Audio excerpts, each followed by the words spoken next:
Why are you ignoring me? I've decided not to engage with strangers. I understand. I'll continue living with my in-laws. They completely ignore me. I expected it from my mother-in-law, but I never imagined my father-in-law would treat me this way. There was a reason why the once kind in-laws had changed. It was because of my sister-in-law, who disliked me. With her return, our peaceful life together was completely upended. Don't regret it, okay? You think I'm going to regret this? Think again, jerk. I packed my bags and left my in-laws' house. Sure enough, just 3 days after I left, chaos broke out in their household. I met my husband at my workplace. He was in sales and frequently visited my office. I was his main contact. As we spent more time in meetings and discussions, I grew fond of him. He was a caring and kind man, tall and not necessarily handsome in the conventional sense, but he exuded a charismatic vibe. He was popular, but for some reason, he said he liked me, and we began dating. When we talked, he mentioned growing up in a typical family with parents and a sister. I lost my parents in an accident when I was young and grew up in an orphanage. It was a complex issue for me, but when we started dating, I quickly shared my background with him. He responded, "That must have been tough, but don't worry, I'll always be there for you." Soon after, he proposed. From the beginning, my husband intended our relationship to head towards marriage and quickly introduced me to his parents. During the introduction, I told them about growing up in the orphanage. They listened attentively and reassured me that it wouldn't matter in our marriage. It made me very happy. Besides, they told me that being raised in an orphanage had nothing to do with being their daughter-in-law, which truly made me happy. Only my sister-in-law, being very attached to her brother, seemed taken aback, asking, "You grew up in an orphanage?" My husband had to reprimand her. In retrospect, she probably disliked me from our first meeting. I didn't give it much thought at that time, thinking we had just met. Before our marriage, my husband and I discussed moving in with his parents. We seriously considered it, but in the end, I decided not to quit my job. It turns out my husband was set to be transferred soon. I thought about quitting my job to move with him, but my career was going well, and I had just been given direct reports. We discussed it and decided he would move on his own after getting married. I wanted to savor that new leaf feeling for a bit. I even casually thought about visiting my husband during the long weekends for a little vacation feel. The idea of moving in with the in-laws so soon after marriage was a bit daunting, but my husband probably felt more at ease living with his parents. Plus, to put his ever-worried mother at ease, he probably wanted us to live together. Having lost my parents at a young age, I had always yearned for a family, so living with them wasn't an entirely unappealing idea. Plus, my in-laws had always treated me kindly, and I had grown fond of them. Balancing work and my duties as a daughter-in-law was challenging, but having a family made me happy and fulfilled. One day, my father-in-law approached me with an unexpected request. This would mark the beginning of the unraveling of our seemingly happy cohabitation. It was a time when my overly anxious mother-in-law, who tended to act domineering towards my father-in-law, was out shopping. I was about to start cleaning on my day off when my father-in-law asked to speak with me. "What's the matter?" "Well, I don't want my wife to know, but I'm taking a leave from work." A leave. He explained that he had been having problems with his boss and coworkers, and his health had deteriorated to the point where he had no choice but to take a leave. My mother-in-law is a good person, but she's always anxious and a bit neurotic, living with them. I began to notice her neurotic tendencies and how my father-in-law tiptoed around her to avoid upsetting her. He had always been on the slimmer side, but now that I think about it, he did seem to have lost some weight recently. It would be nice if my mother-in-law was the type to genuinely worry about my father-in-law's weight loss. However, when he had previously taken a sick day due to a cold, she remarked, "A cold? All of your colleagues are at executive levels by now.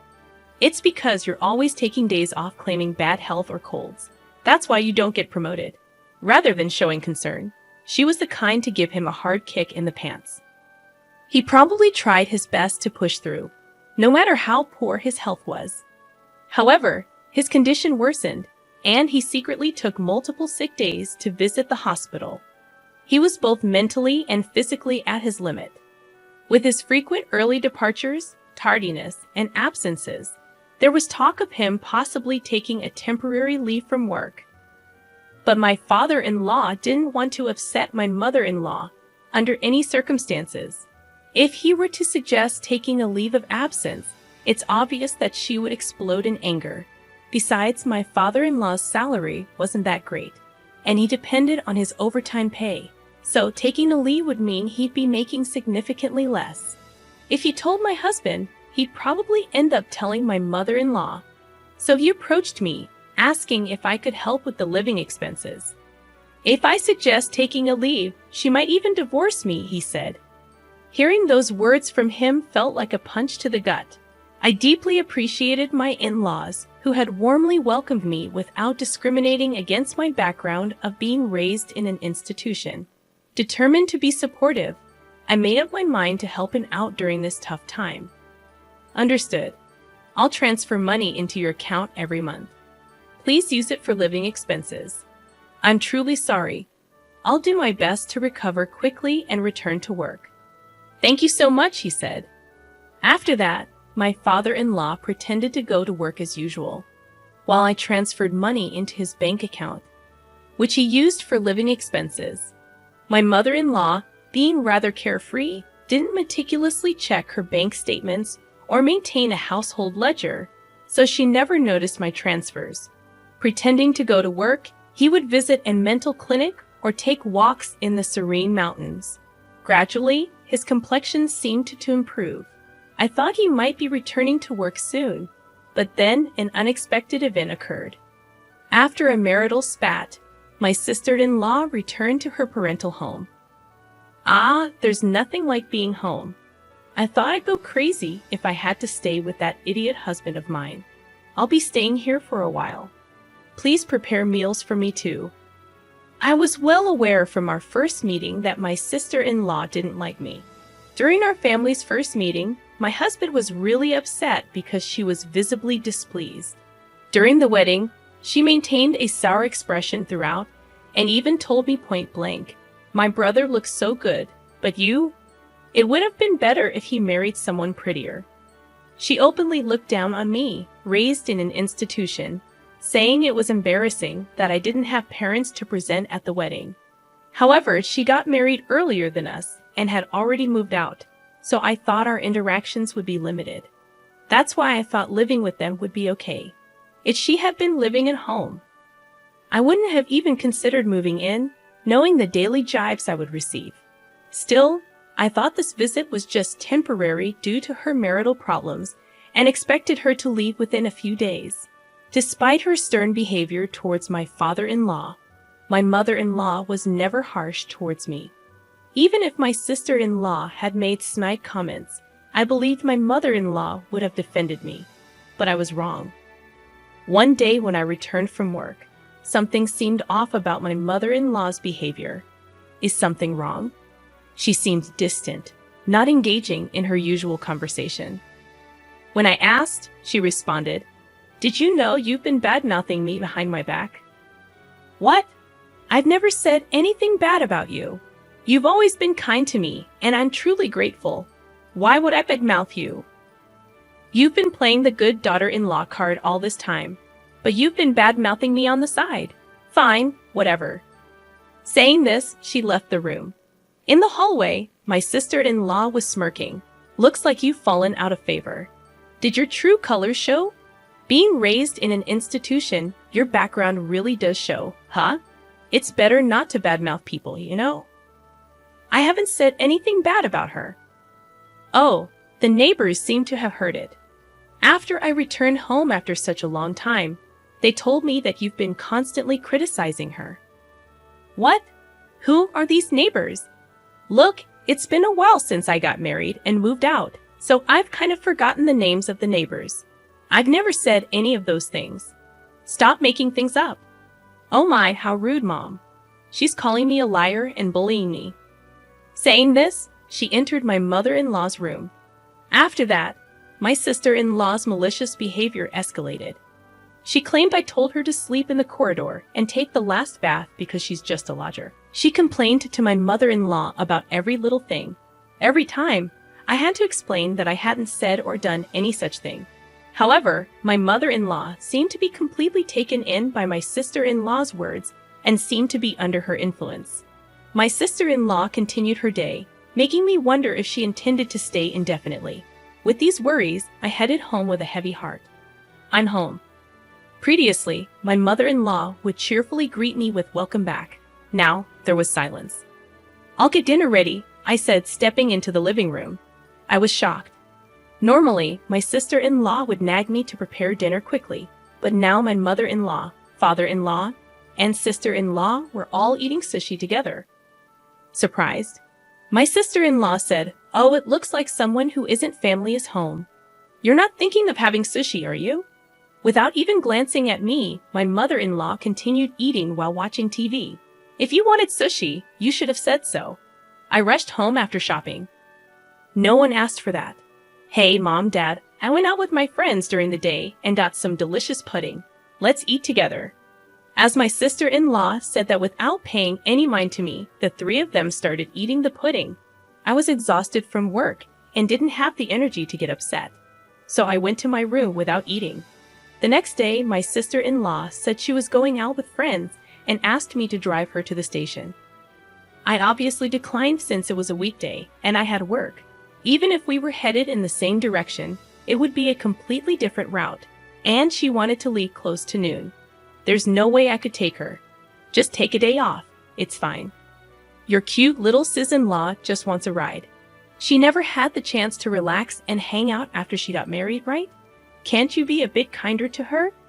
Now, with all due respect, didn't you go out with friends last night after getting a late-night call? Seems like you've been going out almost every day since you came home. I have work. Please take the bus or train. My mother-in-law and sister-in-law were murmuring in the background, but I was fed up. I left for work. However, that night, the defining event that made me decide to leave this house took place. I got held up at work and returned home after picking up some groceries, expecting to be berated. It had started raining by the time I left the office, and it was pouring so hard that even getting in and out of the car, I was drenched. I wondered what nasty trick would be played on me tonight. But when I got home, the three of them were eating takeout just like the day before, no greeting, acting as if they didn't even notice my return. But I've grown used to this treatment.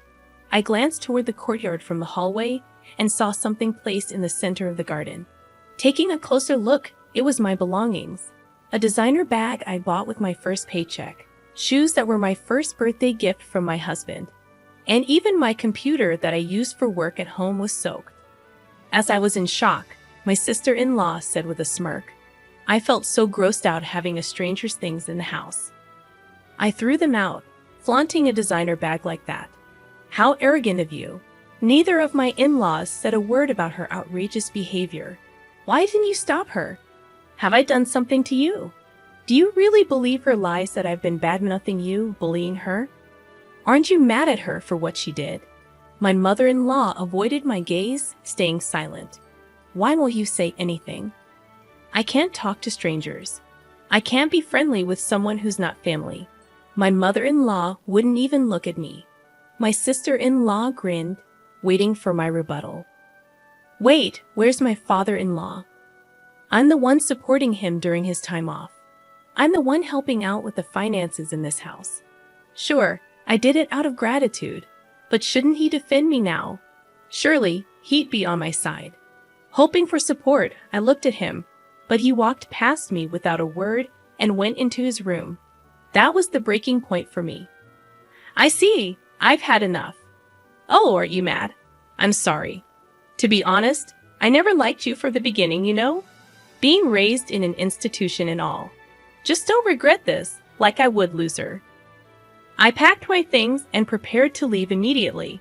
Seeing me in this state, only my father-in-law seemed flustered since he was the one depending on me financially. Still, he didn't try to stop me or defend me.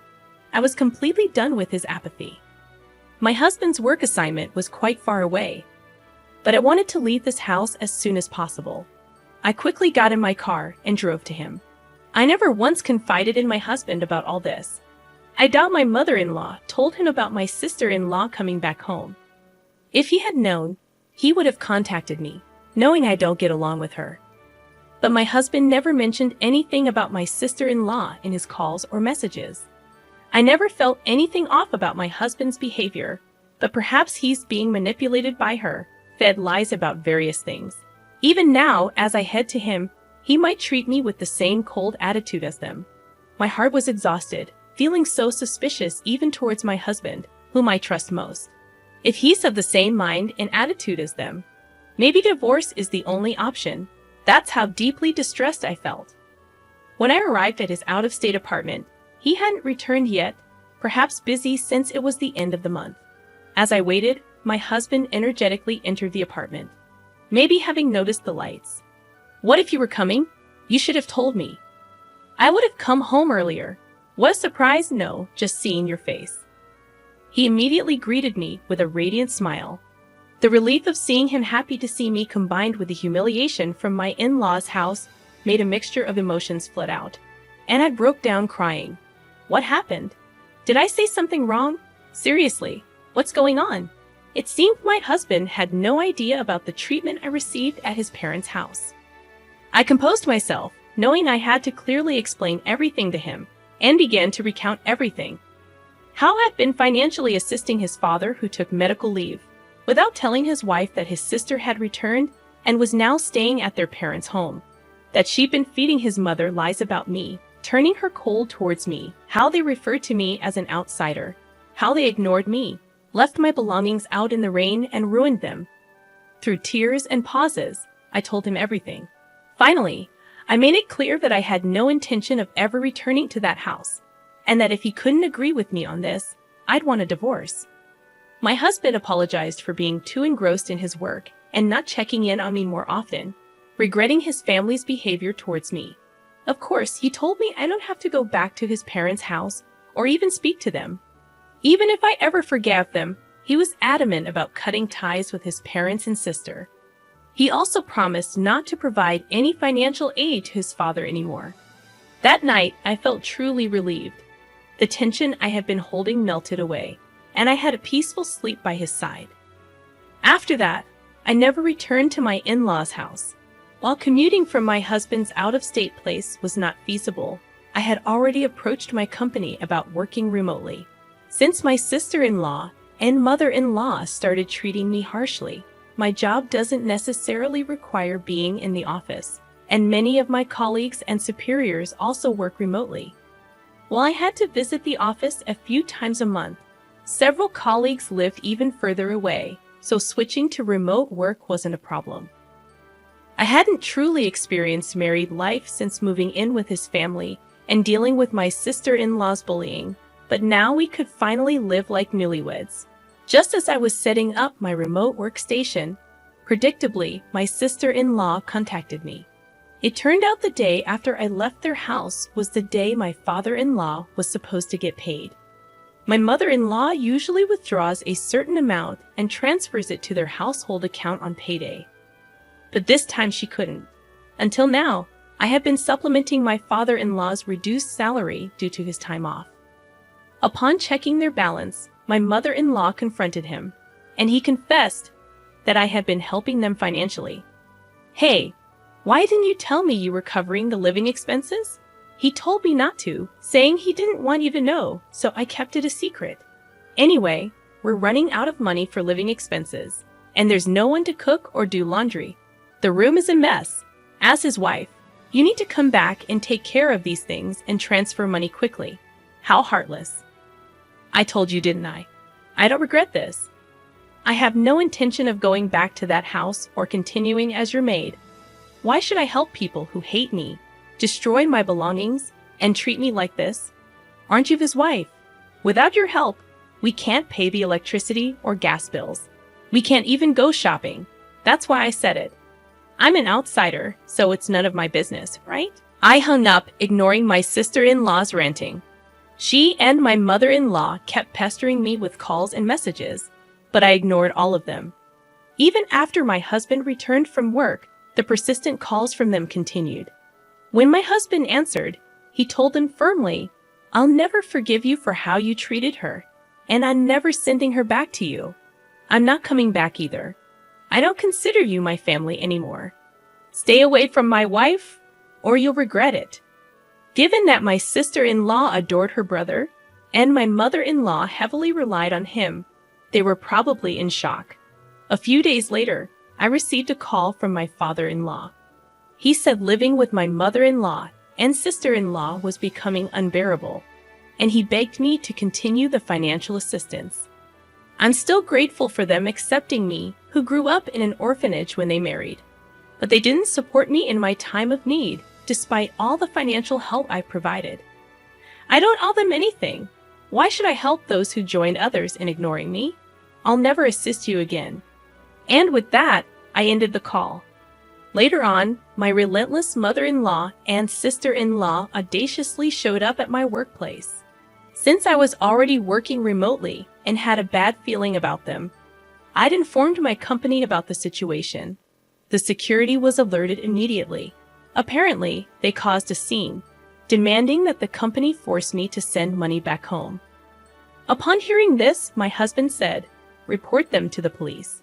Colleagues at my company were supportive, saying, "I can't believe you lived with those people. Focus on your remote work with your husband." As for my in-laws, my father-in-law's health deteriorated under the pressure from my mother-in-law and sister-in-law, and he'd eventually resigned. My sister-in-law tried to return to her husband's family, but he refused to take her back. The small town quickly caught wind of her drama at my workplace. Given the embarrassment, there was an uproar at her in-laws' place. The original reason for the fight between my sister-in-law and her husband was her affair. This incident added to their issues, leading to an immediate decision to divorce.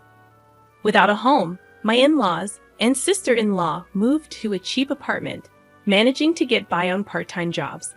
As for my husband and me, we're finally living peaceful days, feeling mentally and physically fulfilled. Recently, we found out we're expecting a child and are overjoyed. We're looking forward to the day we meet our baby, cherishing our time together.